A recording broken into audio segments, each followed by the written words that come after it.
इससे पहले वाले वीडियो में हम लोगों ने न्यूक्लिक अम्ल के घटकों के बारे में अच्छे से पढ़ चुके थे, यानी तीनों घटक को समझ चुके थे, पेंटोस शर्करा, नाइट्रोजनी क्षार और फॉस्फोरिक अम्ल।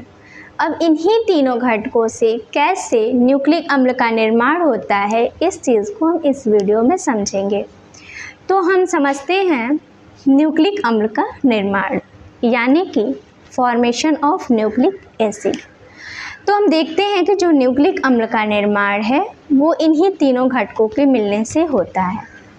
और जो न्यूक्लिक अम्ल है, चाहे वो डीएनए हो चाहे वो आरएनए हो, उनका निर्माण इन्हीं घटकों द्वारा होगा और टोटल 3 चरणों में होगा। कितने चरणों में? तो टोटल 3 चरणों में। और वो चरण कौन कौन से हैं? तो जो पहला चरण है, जो पहला स्टेप है, वो है न्यूक्लियोसाइड का निर्माण, दूसरा है न्यूक्लियोटाइड का निर्माण और आखिरी है पॉलीन्यूक्लियोटाइड का निर्माण। अब इसको हम क्रम से समझते हैं, यानी पहले न्यूक्लियोसाइड को समझेंगे, फिर टाइड को और बाद में पॉलीन्यूक्लियोटाइड को।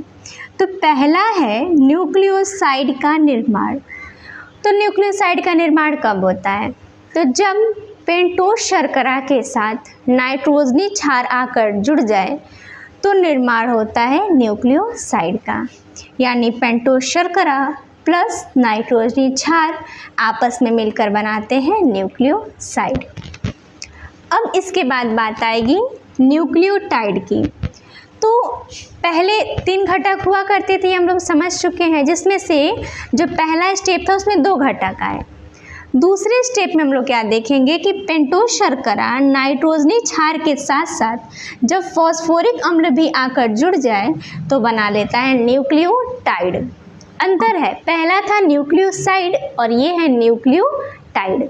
यानी न्यूक्लियोसाइड में पेंटोस शर्करा के साथ नाइट्रोजनी क्षार था, जबकि न्यूक्लियोटाइड में पेंटोस शर्करा नाइट्रोजनी क्षार के साथ साथ फॉस्फोरिक अम्ल भी है। अब इसको हम एक और लहजे में समझ सकते हैं, जैसे पेंटोस शर्करा और नाइट्रोजनी क्षार दोनों को जब जोड़े तो क्या मिला? न्यूक्लियोसाइड मिला।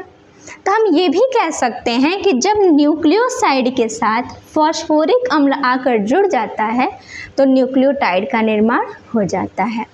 यानी हम दोनों तरह से समझ सकते हैं कि पेंटोस शर्करा नाइट्रोजनी क्षार और फॉस्फोरिक अम्ल आपस में मिले तो न्यूक्लियोटाइड बना, या फिर ये भी कह सकते हैं कि जब न्यूक्लियोसाइड के साथ फॉस्फोरिक अम्ल जुड़ जाता है तो न्यूक्लियोटाइड का निर्माण हो जाता है।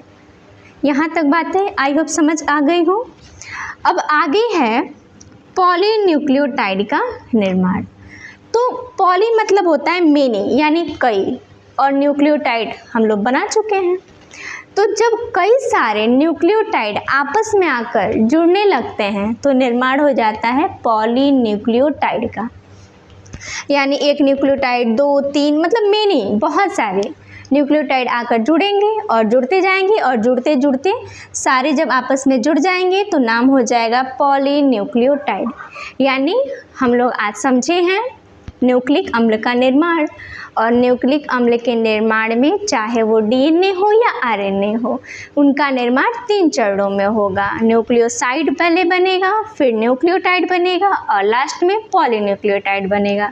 न्यूक्लियोसाइड बनाने के लिए हमें पेंटोस शर्करा के साथ नाइट्रोजनी क्षार चाहिए, जबकि न्यूक्लियोटाइड के लिए न्यूक्लियोसाइड के साथ हमको फॉस्फोरिक एसिड जुड़ जाएगा।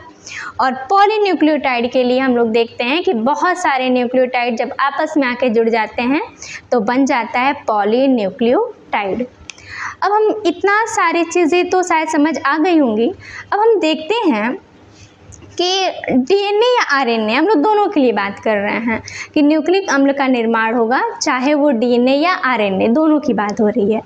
तो चूँकि डीएनए में पेंटोस शर्करा तो अलग होता है और नाइट्रोजनी क्षार भी अलग होता है, और आरएनए के लिए भी पेंटोस शर्करा अलग होता है और नाइट्रोजनी क्षार भी अलग होता है। तो जो बनने वाले न्यूक्लियोसाइड हैं वो भी डीएनए के लिए अलग और आरएनए के लिए अलग होंगे।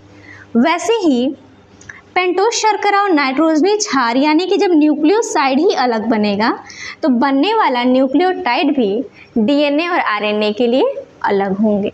और इस टॉपिक को हम लोग क्लियर करेंगे नेक्स्ट वीडियो में।